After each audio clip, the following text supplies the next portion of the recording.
Imagine a silence so heavy it has a physical weight. In 1829, a massive, neo-Gothic fortress rose above the streets of Philadelphia.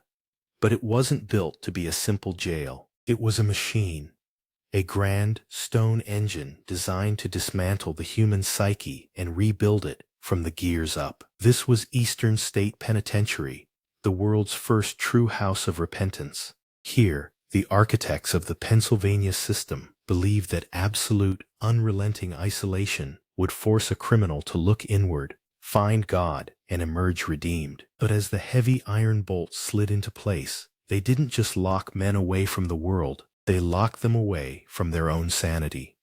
For nearly a century, thousands of souls endured a life of total sensory deprivation. Inmates were forbidden from speaking, singing, or even humming. When they were moved through the echoing corridors, thick black hoods were pulled over their heads so they would never see another human face. They were ghosts long before they were dead. And when the silence didn't work, when the penitents failed to take hold, the guards turned to darker methods. They used the water bath, where men were plunged into icy water and hung from the walls in the dead of winter until their skin froze. They used the mad chair, binding prisoners so tightly their circulation stopped for days.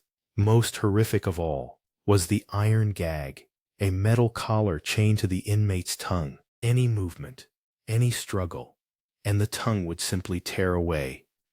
By the time the system of absolute silence was officially abandoned in 1913, the building's porous limestone walls had absorbed decades of concentrated agony and terror. It is said that stone has a memory, and at Eastern State, that memory is a scream that never quite ends. Even the most hardened criminals were not immune to the atmosphere within these walls. In 1929, the notorious mob boss Al Capone was sent here. Though he lived in a cell outfitted with fine rugs and a radio, his wealth could not buy him peace. Guards began to hear the man who ordered the St. Valentine's Day massacre screaming in the night, begging someone named Jimmy to leave him alone. Investigators later realized that James Clark had been one of the men gunned down in that infamous massacre. Capone, the man who feared no living rival, spent his nights in a cold sweat, tormented by a presence that no bullet could stop. When the prison was finally decommissioned in 1971, it was left to the elements. For 20 years, the forest grew inside the cells, trees burst through the floors, and ceilings crumbled into piles of dust. It was during this era of decay that the stories began to shift from prison lore to something far more visceral. Urban explorers and city workers reported the sound of disembodied weeping echoing through the empty tiers. They saw shadowy figures pacing the elevated catwalks, watching from the darkness. The most chilling encounter occurred in 1993 during the early days of the site's restoration. A locksmith named Gary Johnson was working in Cellblock 4, tasked with removing a lock that had been rusted shut for over a century. As he began to cut into the metal, he describes a sensation of being gripped by an icy, paralyzing force. He claims he couldn't move, couldn't breathe.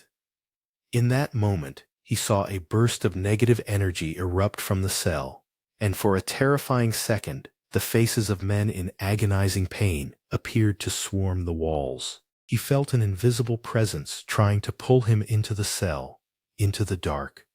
Johnson, a man of trade and logic, remains one of the most credible witnesses to the phenomena that still plague the block today. But is it truly the dead returning to haunt the living?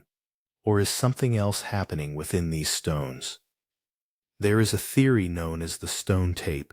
It suggests that limestone, rich in minerals and moisture, acts like a natural recording medium. It suggests that events of extreme emotional trauma can be impressed upon the environment itself. Under the right conditions, these recordings play back, creating a residual haunting, a loop of a tragedy that happened 100 years ago, playing over and over again like a film strip. This might explain why visitors in the punishment cells known as the Klondike often report a sudden, suffocating sensation in their throats, a phantom echo of the iron gag that once silenced the men who suffered there. Skeptics, however, point to the very architecture that John Haviland designed. The massive stone halls create natural drafts and low-frequency vibrations known as infrasound. These frequencies, often below 20 Hz, are inaudible to the human ear but can cause physical symptoms, a sense of dread, cold sweats, and even optical illusions as the vibrations affect the fluid in the human eye. In a place as grim and gothic as Eastern State, the mind is already primed for fear. When the wind whistles through the narrow bars just right, the brain might simply fill in the blanks with a ghost. And yet, how do we explain the intelligent manifestations, the electronic voice phenomena captured by researchers that seem to answer direct questions? The laughing man of Cellblock 12, whose mocking cackle echoes from the tier that once held the most violent offenders. Perhaps the truth lies in the researcher's darkest observation.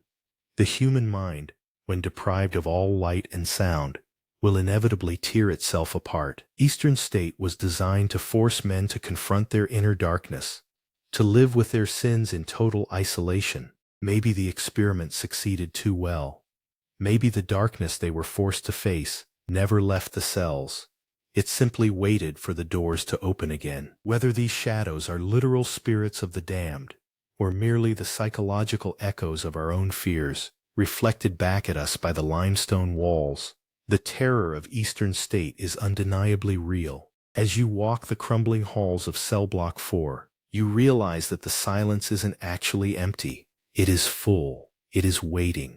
And in the heart of this stone machine, the echoes of the past are still trying to tell us what it feels like to be forgotten.